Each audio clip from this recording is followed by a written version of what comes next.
Жыл сайынғы ақылы демалыс жұмыскерлерге демалуға, күш-қуатын қалпына келтіруге, денсаулықты нығайтуға және жекеде істерді шешу үшін беріледі.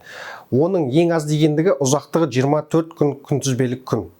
Демалыстың ұзағырақ уақыты Қазақстан Республикасының еңбек кодексіне, басқа да нормативтік құқықтық актілерге, еңбек немесе ұжымдық шартқа, сондай-ақ жұмыс берушінің ішкі құжаттарына сәйкес көзделуі мүмкін. Бұл ретте жұмыскердің жұмыс орны мен орташа жалақысы сақталады. Жеке санаттар үшін демалыс ұзақтығының мысалдары мынандай. Педагогтер білім туралы заңға сәйкес 56 күнтізбелік күн, азаматтық қызметшілер үшін еңбек кодексіне сәйкес 30 күнтізбелік күн, мемлекеттік қызметкерлерге мемлекеттік қызмет туралы заңға сәйкес 30 күнтізбелік күн.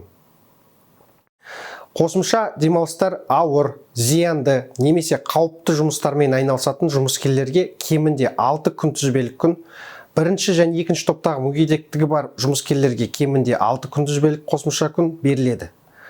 Жұмыскерлердің басқа санаттары үшін қосымша демалыс және оның ұзақтығы Қазақстан Республикасының жекелеген заңдарында белгіленуі мүмкін.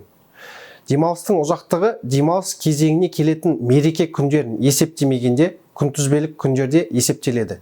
Бұл ереже ауысым кестесіне немесе жұмыс уақытының режиміне қарамастан қолданылады.